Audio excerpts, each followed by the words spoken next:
Hello everyone welcome back to Telugu ఉద్యోగ సందేశాలు YouTube channel. ఈరోజు మీ ముందుకు వండర్ఫుల్ సెంట్రల్ గవర్నమెంట్ జాబ్ ఆపర్చునిటీతో రావడం జరిగింది. ఎటువంటి ఎక్స్పీరియన్స్ లేకుండా ప్రతి ఒక్క మేల్ అండ్ ఫీమేల్ అభ్యర్థులు అందరూ అప్లై చేసుకునే జాబ్ నోటిఫికేషన్ వచ్చేసి మనకు జాబ్లో సెలెక్ట్ అవ్వగానే ఆల్మోస్ట్ మీకు 1,20,000 వరకు అయితే శాలరీ ఉంటుంది.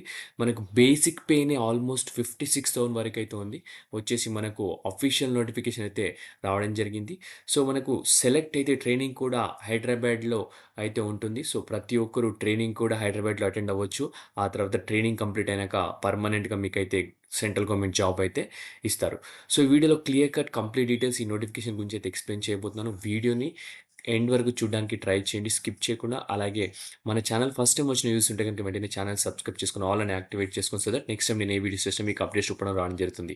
చిన్న రిక్వెస్ట్ స్టూడెంట్స్, వీడియో నచ్చితే వీడియోని లైక్ చేసి వీలైనంత వరకు ప్రతి ఒక్క వాట్సాప్ అలాగే టెలిగ్రామ్ గ్రూప్‌లో షేర్ చేయండి. మీ ఫ్రెండ్స్, రిలేటివ్స్ ఎవరైతే గవర్నమెంట్ జాబ్స్ అప్లై చేయాలనుకుంటున్నారో వాళ్ళందరికీ ఇన్ఫర్మేషన్ అయితే పాస్ చేయడానికి ట్రై చేయండి. మీకు జెన్యూన్‌గా నా ఎఫర్ట్స్ నచ్చితే మీరు మన ఇన్‌స్టాగ్రామ్‌కి సంబంధించిన పేజ్‌ని ఫాలో అవ్వండి. అలాగే టెలిగ్రామ్‌కి సంబంధించిన లింక్‌లో జాయిన్ అవ్వండి. సో, దానికి సంబంధించిన లింక్స్ వచ్చేసి నేను వీడియో డిస్క్రిప్షన్‌లో పేస్ట్ చేశాను. Okay. So, stay tune students. ఒక మంచి నోటిఫికేషన్ ఈ ఇయర్‌లోనే ద బెస్ట్ నోటిఫికేషన్ అని చెప్పుకోవచ్చు. చాలా మంచి నోటిఫికేషన్. సో, నేను క్లియర్‌గా ఎక్స్‌ప్లెయిన్ చేయబోతున్నాను. సో, వీడియోని స్కిప్ చేయకుండా చూడండి. So, let us get into the official notification students. So చూసుకున్నట్టయితే మనకు ఇండియన్ ఎయిర్ ఫోర్స్ నుంచి అయితే అఫీషియల్‌గా ఈ నోటిఫికేషన్ అయితే ఎంప్లాయ్‌మెంట్ న్యూస్ పేపర్ ద్వారా అయితే రావడం జరిగింది. అఫీషియల్‌గా ఈ నోటిఫికేషన్ వచ్చేసి మన వెబ్‌సైట్‌లో వచ్చేసి నెక్స్ట్ మంత్ నుంచి అయితే ఇంకా 2 డేస్‌లో మనకైతే రిలీజ్ అవుతుంది. సో ఇచ్చోసి invites men and women from Indian citizens అని క్లియర్‌గా మెన్షన్ చేయడం జరిగింది. వచ్చేసి air force common admission test AFCAT NCC special entry అని క్లియర్‌గా మెన్షన్ చేయడం జరిగింది. For the courses commencing in July 2026 అనమాట. ఇదొచ్చేసి మనకు షార్ట్ సర్వీస్ కమిషన్ అనమాట. ఫ్లయింగ్ బ్రాంచ్ అలాగే ground duty and technical and non technical బ్రాంచెస్‌కి అయితే ప్రస్తుతానికైతే ఇన్విటేషన్ అయితే ఇవ్వడం జరుగుతుంది. చూస్తే కనుక ఇక్కడ మీరు చూసారు కదా! ఇక్కడ క్లియర్‌గా మెన్షన్ చేయడం జరిగింది. బేసిక్ పే వచ్చేసి ఫ్లయింగ్ ఆఫీసర్‌కి 56,100 నుంచి 1,77,500 అయితే ఉండడం జరుగుతుంది. మనకు లెవెల్ 10కి సంబంధించిన పే గ్రేడ్ అనమాట ఇది. అలాగే ఎంఎస్‌పి కూడా 15,500 అయితే ఉంది. సో, జాబ్‌లో జాయిన్ అవ్వగానే అన్ని అలయన్సెస్ పోను మీకొచ్చేసి 1,20,000 వరకు అయితే సాలరీ వస్తుంది. సో, ప్రతి ఒక్క అభ్యర్థికి ఇదొక బెస్ట్ జాబ్ అని చెప్పుకోవచ్చు. సో, చూసుకుంటే మనకు ఇక్కడ ఫ్లయింగ్ బ్రాంచ్ సంబంధించి ఏజ్ క్రైటీరియా చూసుకుంటే 20-24 ఇయర్స్ యాస్ ఆన్ 1 జూలై 2026 అని క్లియర్‌గా మెన్షన్ చేయడం జరిగింది. అతను వచ్చేసి మనకు 2 జూలై నుంచి 1 జూలై మధ్యలో అయితే బార్న్ అయి ఉండాలని క్లియర్‌గా మెన్షన్ చేశారు. నెక్స్ట్ చూసుకుంటే ground duty technical and non technical చూసి మనకొచ్చేసి 20-26 ఇయర్స్ అయితే మధ్యలో ఉండాలి. Born between 2 July 2000 to 1 July 2006 అని కూడా క్లియర్‌గా మెన్షన్ చేయడం జరిగింది. సో, ఇక్కడ ఫిజికల్ అండ్ మెడికల్ స్టాండర్డ్స్ కూడా ఇవ్వడం జరిగింది. Educational qualification and selection procedure. So, details on physical, medical standards, educational qualification and selection procedure are available in the notification on the website. So, ఆ నోటిఫికేషన్‌కి సంబంధించిన వెబ్‌సైట్‌లో అయితే అది జూన్‌లో అయితే వస్తుంది మనకు నెక్స్ట్ మంత్‌లో. సో, అప్పుడు మనమైతే క్లియర్ కట్‌గా దాని గురించి అయితే డిస్కస్ చేసుకుందాం. సో, మనకు ప్రస్తుతానికి వేకెన్సీస్ చూసుకున్నట్టయితే మనకు గ్రౌండ్ డ్యూటీ టెక్నికల్‌కి సంబంధించిన వేకెన్సీస్ చూసుకుంటే మనకు మెన్ వచ్చేసి మనకు ఇక్కడ చూసుకుంటే ఫ్లయింగ్ బ్రాంచ్‌లో 1 వేకెన్సీ ఉంది.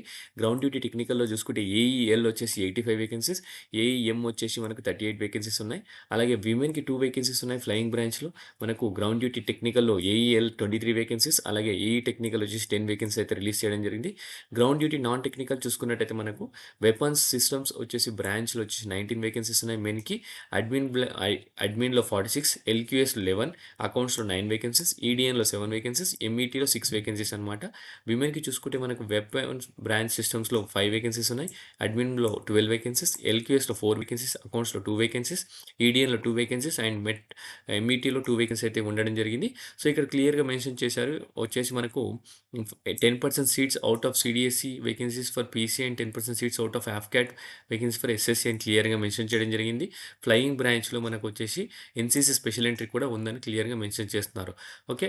సో, ఇక్కడ చూసుకున్నట్టయితే మనకు ఇందులో ఇంకా చాలా మనకైతే అలయన్సెస్ అయితే ఉంటాయి. సో, అలయన్సెస్ సంబంధించి నేను క్లియర్‌గా ఎక్స్‌ప్లెయిన్ చేసి ఫ్లయింగ్ అలయన్స్ కూడా ఉండడం జరుగుతుంది. మీకు రిస్క్ ఎక్కువ తీసుకుంటే రిస్క్ సంబంధించి ఫ్లయింగ్ అలయన్స్ ఉంటుంది. ఇక్కడ చూడండి on commissioning in addition to pay allowances are applicable based on the branch nature of duty place of posting flying allowance, అలాగే transport allowance, technical allowance, test pilot and flight test engineer allowance, risk and hardship allowance కూడా ఉండడం జరుగుతుంది. So, మీరెంత హైగా fly చేస్తే దానికి సంబంధించి ఎంత రిస్క్ ఏరియాలో మీరు వర్క్ చేస్తే దానికి సంబంధించి అలయన్స్ కూడా ఎక్కువ ఉండడం జరుగుతుందనమాట. ఓకే. సో, ఇక్కడ ఇంకా మీకు చూసుకున్నట్టయితే మనకు ప్రివిలేజెస్ చూసుకుంటే air force officers are entitled to furnished accommodation, comprehensive medical cover for self and dependents. So, మీకేంటంటే అకామిడేషన్ కూడా చాలా మంచి అకామిడేషన్ ఉంటుంది. అలాగే దాంతో పాటు మెడికల్ కవరేజ్ ఉంటుంది మీకు, మీ పేరెంట్స్‌కి, అలాగే మీ డిపెండెంట్స్ ఎవరైతే ఉన్నారో.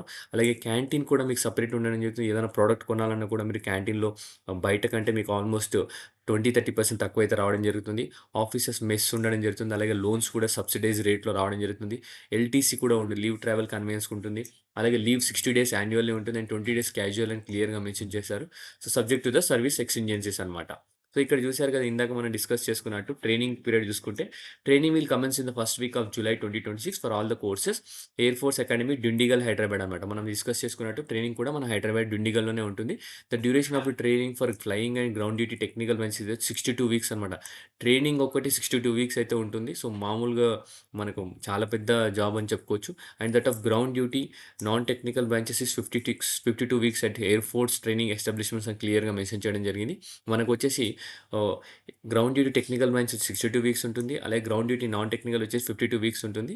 At air force training establishment pan card and account in SBI, nationalised bank is mandated at the time of joining అని క్లియర్‌గా మెన్షన్ చేయడం జరిగింది. ఓకే. సో, పాన్ కార్డ్ అయితే మ్యాండేటరీ అని క్లియర్‌గా మెన్షన్ చేస్తారు.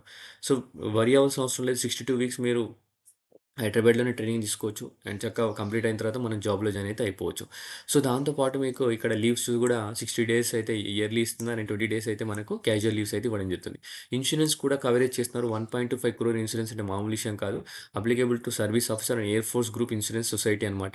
దీని నుంచి మనకు 1.25 క్రోర్ అయితే ఇన్సూరెన్స్ అయితే ఉంటుంది. Sports adventure. Indian air force provides state of the art of facilities to play various sports and adventure activities. So, Indian air force మీకు స్పోర్ట్స్ ఆడుకోవడానికి కూడా ప్లేస్ ప్రొవైడ్ చేయడం జరుగుతుంది. అడ్వెంచర్ యాక్టివిటీస్ ఇవన్నీ అయితే ఉండడం జరుగుతుంది. సో, ఇంపార్టెంట్ ఇన్‌స్ట్రక్షన్‌లోకెళ్ళిపోతే eligible candidates are registered online through separate tabs available for the AFCAT entry, NCC special entry. Candidates eligible for 1 or more entries are to register separate in each entry అని క్లియర్‌గా mention చేయడం జరిగింది. Tattoos చూసుకుంటే మనకు permanent body tattoos ఎవరైతే ఉన్నాయో so, దానికి సంబంధించి not permitted to any other body part either visible are non visible part except on the inner face of four arms అనమాట. ఇక్కడ చూసారా? ఇక్కడికి ఒకసారి టాటూస్ ఉన్న వాళ్ళు ఒకసారి చూసుకోండి ఇది. ఈ డిక్లరేషన్ చెక్ చేసుకొని మీరు అప్లై చేసేటప్పుడు ఒకసారి చెక్ చేసుకోండి. ఓకే. సో, మ్యారిటల్ స్టేటస్‌కెళ్ళిపోతే candidates must be unmarried at the time of commencement of course and marriage is not permitted during training అనమాట. A candidate who marries during the period of training shall be discharge and will be liable to refund all the expenditure on him by the government. So, మీకు training కూడా గవర్నమెంటే provide చేస్తుంది కాబట్టి మీరైతే as per the government rules ప్రకారం మీరు marriage అయితే చేసుకోవద్దు. ట్రైనింగ్ అప్పుడు మ్యారేజ్ చేసుకోవద్దు. అలాగే ట్రైనింగ్ అయిపోయే మనం ఇప్పుడు గూడా మ్యారేజ్ చేసుకోవంటే మాత్రం మీరైతే ఎలిజిబుల్ కాదనమాట. ఓకే. సో, ప్రతి ఒక్కరు అన్‌మ్యారీడ్ క్యాండిడేట్స్ మాత్రమే ఎలిజిబుల్ అనమాట. ట్రావెల్ అలయన్స్ కూడా ఉంటుంది. To and fro travelling fare by the shortest route of AC 3 tier AC car or actual normal bus fare will be reimbursed in the candidates appearing for the Indian air force selection board అనమాట for the first time. ఎవరైతే selection బోర్డ్‌కి మీరు attend అయితున్నారో for the first time మీకైతే 3 tier AC fair అయితే వాళ్ళు reimburse చేస్తామని క్లియర్‌గా చెప్తున్నారు. No TA is admissible if you already appeared in the same type of entry at any selection boards. So, first time appear అవుతున్న వాళ్ళైతే reimburse చేస్తా అంటున్నారు. ఆల్రెడీ మీరు ఎప్పుడైనా అపియర్ అయిన వాళ్ళైతే వాళ్ళకి రీయింబర్స్ చేయరంటున్నారు. ఓకే. ఫిజికల్ కండిషనింగ్ చూసుకుంటే you are advised to physically fit when you report in SSB in order to able to undergo the test AFSB అనమాట. You should aim to achieve ability to run 1 mile 1.6 kilometres in 10 minutes. 10 pushups చేయాల్సుంటుంది. 3 chin apps చేయాల్సుంటుంది క్లియర్‌గా mention చేశారు. మీరు 1.6 kilometre వచ్చేసి running చేయాలా 10 మినిట్స్‌లో. అలాగే 10 pushups చేయాల్సుంటుంది. దాంతో పాటు 3 చిన్ అప్స్ కూడా చేయాల్సుంటుందనమాట. ఓకే. సో, క్వెరీస్ ఏమైనా ఉంటే గూడా ఇక్కడ ఇక్కడ ఇచ్చిన నంబర్స్‌కి మీరు కాల్ చేయొచ్చు. అలాగే ఈమెయిల్ ఐడీకి మీరు డ్రాఫ్ట్ చేసి పంపియొచ్చు. ఓకే. సో, ఇదే అండి. సో, అఫీషియల్ నోటిఫికేషన్ అయితే మనకు నెక్స్ట్ మంత్‌లో వస్తుంది. సో, దానికి సంబంధించిన నోటిఫికేషన్ డీటెయిల్స్ క్లియర్‌గా వచ్చినాక మీకు క్లియర్‌గా ఎక్స్‌ప్లెయిన్ అయితే చేస్తాను. సో, ఇప్పుడు మాత్రం ప్రస్తుతానికి ఓన్లీ మనకు ఎంప్లాయ్‌మెంట్ న్యూస్ పేపర్‌లో అయితే రావడం జరిగింది. సో, చూసుకుంటే మనకు ఇక్కడ మనకు వెబ్‌సైట్‌లో కూడా ఇక్కడ దీని గురించి క్లియర్‌గా ఎలిజిబిలిటీ క్రైటీరియా అయితే ఉంది. బట్ మనకు పీడీఎఫ్ ఫైల్ అయితే లేదు. ఇక్కడ చూసుకుంటే గ్రౌండ్ డ్యూటీ, నాన్ టెక్నికల్ బ్రాంచెస్‌కొచ్చేసి గ్రాడ్యుయేట్ ఉన్న ప్రతి ఒక్కరు అప్లై చేసుకోవచ్చనమాట. ఎలిజిబిలిటీ క్రైటీరియా చూసుకుంటే 20-26 ఇయర్స్ ఉన్న ప్రతి ఒక్కరు అప్లై చేసుకోవచ్చు. అండ్ మ్యారిటల్ స్టేటస్ చూసుకుంటే క్యాండిడేట్ షుడ్ బి అన్‌మ్యారీడ్, అలాగే nationality Indian, gender both and men and women అని క్లియర్‌గా మెన్షన్ చేయడం జరిగింది. సో, వెపన్స్ సిస్టమ్ బ్రాంచ్ ఈరోజు చూసుకుంటే mandatory pass with 50% marks in maths and physics 10+2 level intermediate సంబంధించి అండ్ గ్రాడ్యుయేషన్ కూడా మినిమమ్ 3 ఇయర్స్ ఉండాలి డిగ్రీ అని క్లియర్‌గా మెన్షన్ చేయడం జరిగింది. అడ్మినిస్ట్రేషన్ బ్రాంచ్ కూడా ఇక్కడ క్లియర్‌గా మెన్షన్ చేశారు. సో, అకౌంట్స్ బ్రాంచ్ కూడా మెన్షన్ చేయడం జరిగింది. లాజిస్టిక్స్ బ్రాంచ్ ఉంది. ఎడ్యుకేషనల్ బ్రాంచ్ కూడా ఉండడం జరిగింది. సో, ఇదొచ్చేసి మనకు గ్రౌండ్ డ్యూటీ, నాన్ టెక్నికల్ సంబంధించిన బ్రాంచెస్ రిలేటెడ్ వెపన్ సిస్టమ్, అలాగే అడ్మినిస్ట్రేషన్ బ్రాంచ్ సంబంధించి, అలాగే మనకొచ్చేసి అకౌంట్స్ బ్రాంచ్ కూడా ఉండడం జరిగింది. నెక్స్ట్ లాజిస్టిక్స్ బ్రాంచ్ కూడా ఉండడం జరిగింది. ఎడ్యుకేషనల్ బ్రాంచ్ ఉంది. మెట్రాలజీ బ్రాంచ్ కూడా ఉండడం జరిగింది. సో, వీటన్నిటికి అయితే క్లియర్‌గా ఇక్కడ మనకు 10+2 BSc with physics, mathematics and minimum 60% marks అని క్లియర్‌గా మెన్షన్ చేశారు. బట్ మనకు ఫుల్‌గా మనకు నోటిఫికేషన్ వచ్చిన తర్వాత దాని గురించి మనం క్లియర్‌గా డిస్కస్ చేసుకుందాం. సో, ఇదండి ఈ వీడియోలో ఇంతటితో ముగిస్తున్నాను. నెక్స్ట్ వీడియోలో ఇంకా మంచి నోటిఫికేషన్ రావడానికి ట్రై చేస్తాను. Thank you for watching the video. Have a great day.